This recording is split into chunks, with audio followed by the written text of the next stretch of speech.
By late 2025, China had quietly positioned itself as Venezuela's most crucial economic lifeline, operating in ways that went far beyond ordinary loans or standard trade deals. What Beijing was doing was not just economic support. It was a high-stakes strategic bet on a scale that most analysts, even seasoned geopolitical experts, often overlook. A bet that, if it succeeds, could reshape global energy markets and shift the balance of geopolitical influence across the Americas and beyond. But if it fails, could become one of the costliest foreign policy miscalculations in China's modern history. The scale of the investment is staggering. Over the past 15 years, China has poured somewhere between $60 billion and $70 billion into Venezuela through a combination of loans, oil-for-loan arrangements, joint ventures, infrastructure projects, equipment purchases, and direct financial support to both the Venezuelan government and its state-owned oil company, PDVSA. This was not casual money. This was deliberate, multi-layered investment designed to secure long-term access to one of the world's largest oil reserves. Much of it came at a time when oil prices were high, and Venezuela seemed like a reasonable bet. An oil-rich country with significant production potential, where a major global power could secure energy resources at favorable terms. But the story quickly soured. Venezuela's economy collapsed under the weight of hyperinflation, falling oil prices, chronic mismanagement, and systemic corruption. Oil production, which had hovered around 3 million barrels per day in the late 1990s, had plunged to barely 700,000, 800,000 barrels per day by 2024-2025. Millions of Venezuelans fled the country, seeking refuge elsewhere, while the nation's infrastructure crumbled and the economy became, for all practical purposes, a basket case. And yet, despite this collapse, China continued to pour resources in. From 2018 through 2021, even as the depth of Venezuela's crisis became painfully clear, Chinese support did not waver. Not because Venezuela's prospects had suddenly improved, but because China had already invested too heavily to walk away without taking a catastrophic loss. By late 2025, China had become Venezuela's largest single creditor, with the country owing an estimated $15 billion to $20 billion, or perhaps even more when factoring in the complex web of obligations tied to oil deliveries. The key point is that this debt could never realistically be repaid in cash. Venezuela had no liquidity. The only way China could recover even a fraction of its investment was through oil. Venezuelan crude, shipped to Chinese refineries at discounted prices, hopefully for decades, until the debt could be worked off. But here is where the gamble becomes extraordinary. Venezuela's current oil production levels were nowhere near sufficient for China to recover its investment. The country needed to ramp production dramatically, potentially reaching 1.5 million to 2 million barrels per day for a sustained period, just to make the math feasible. Achieving that would require billions more in new investment, rebuilding decayed infrastructure, repairing long-neglected fields, and overcoming chronic mismanagement. And all of this was taking place in a country that was politically unstable, economically dysfunctional, and subject to U.S. sanctions that made operations legally hazardous for Chinese companies. Yet China did not retreat. Instead, by late 2025, it doubled down. Additional Chinese oil service companies were deployed to Venezuela. More Chinese technical expertise and equipment were sent in, and financing was extended further, all under the assumption that Venezuelan oil production could eventually be revived, and that Beijing could recover not just its original $60–70 billion investment, but also secure long-term profit from it. This is the reality of what happens when a government invests so much that walking away is no longer an option. The only strategy left is to invest even more and hope the bet pays off. The scale and risk of China's Venezuela strategy is almost unfathomable. Why continue increasing investment despite 15 years of losses, despite Venezuelan oil production remaining 75% below its historical peak, despite U.S. sanctions complicating operations, and despite obvious political and economic instability? The answer lies in strategic calculation. The losses already incurred are unacceptable to write off, and the Venezuelan oil reserves, over 300 billion barrels, are too valuable to abandon. From Beijing's perspective, this is not just about short-term financial returns. It's about controlling one of the world's most significant strategic energy assets. China has no choice but to continue betting on a future Venezuelan recovery, even if the timeline is uncertain and the costs are enormous. What makes this bet even more remarkable is that it is largely invisible. China does not publicly celebrate or widely advertise its Venezuela strategy. Instead, it has been a quiet, persistent, patient investment that continues in the background, largely unnoticed by the Western media or much of the analytical community. Chinese strategic planning operates on a time frame that often extends decades into the future, far beyond the horizon that most Western analysts consider. China's calculation is clear. Venezuela holds the world's largest proven oil reserves, and these resources are too strategically vital to abandon, regardless of the country's current turmoil. If Beijing can maintain its presence and investment through Venezuela's crisis years, and if production eventually recovers, China will have secured access to massive oil supplies for decades at prices locked in through debt repayment arrangements. This is a multi-decade bet, one that willingly accepts short-term losses for the possibility of long-term energy security. The risks, however, are undeniable. Venezuela may never stabilize politically. Its oil production might never reach the levels needed to justify the investment. Chinese capital could be lost entirely. Political instability could erase decades of effort and billions in resources. To understand how Beijing reached this point, we must go back to the origins of its Venezuela engagement. China began its heavy lending and investment in Venezuela during the early 2000s under Hugo Chavez. Venezuelan oil production at that time was strong, and China, as a rapidly growing economy, needed secure energy supplies. The arrangement was straightforward. China lent billions, and Venezuela repaid with oil deliveries. When oil prices were high and production levels were stable, this worked as a mutually beneficial arrangement. China received oil at agreed prices, and Venezuela received financing free of the conditions typically imposed by institutions like the IMF. For a time, it was a clear win-win. However, Venezuela's economy began collapsing around 2014-2015. Oil prices, which had supported the country's fiscal structure, fell from over $100 per barrel to below $50. Government spending, predicated on high oil revenues, became unsustainable.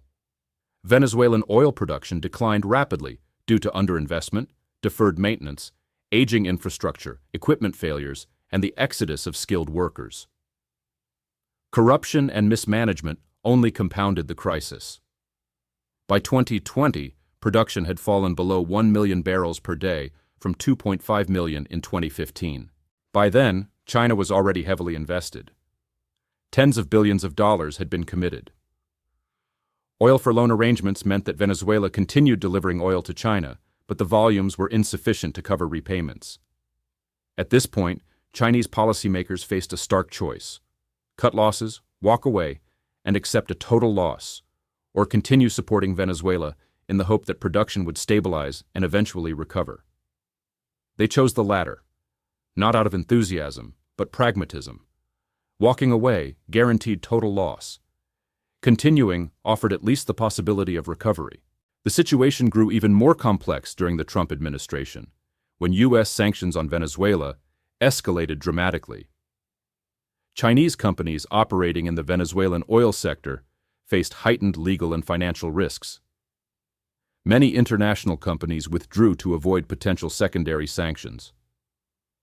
But Chinese firms, including major state-owned oil companies like CNPC and CIPC, continued technical cooperation with PDVSA. Chinese oil service companies remained on the ground, providing drilling, maintenance, and operational support.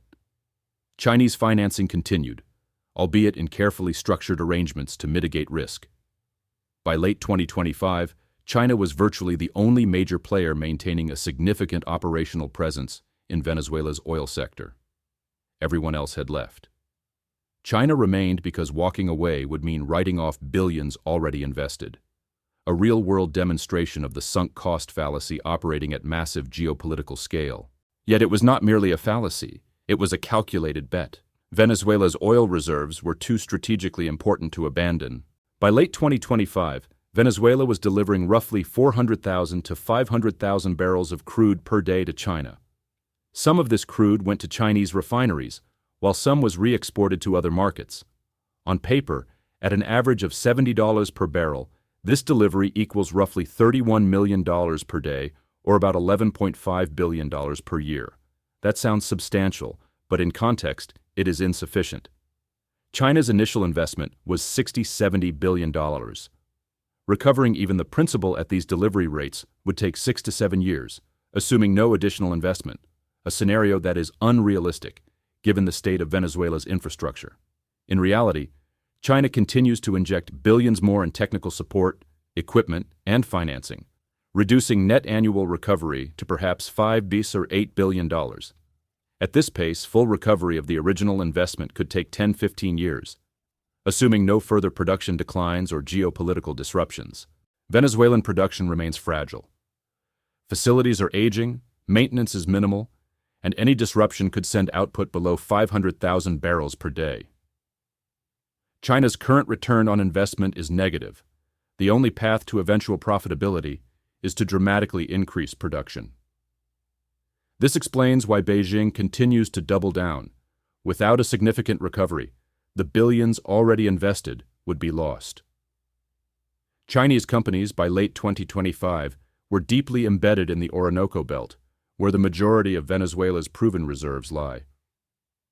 CNPC operates joint ventures with PDVSA to extract extra-heavy crude, a technically challenging resource requiring specialized expertise. Chinese engineers and technicians are on site. Equipment is supplied and maintained by Chinese manufacturers, and financing continues to flow.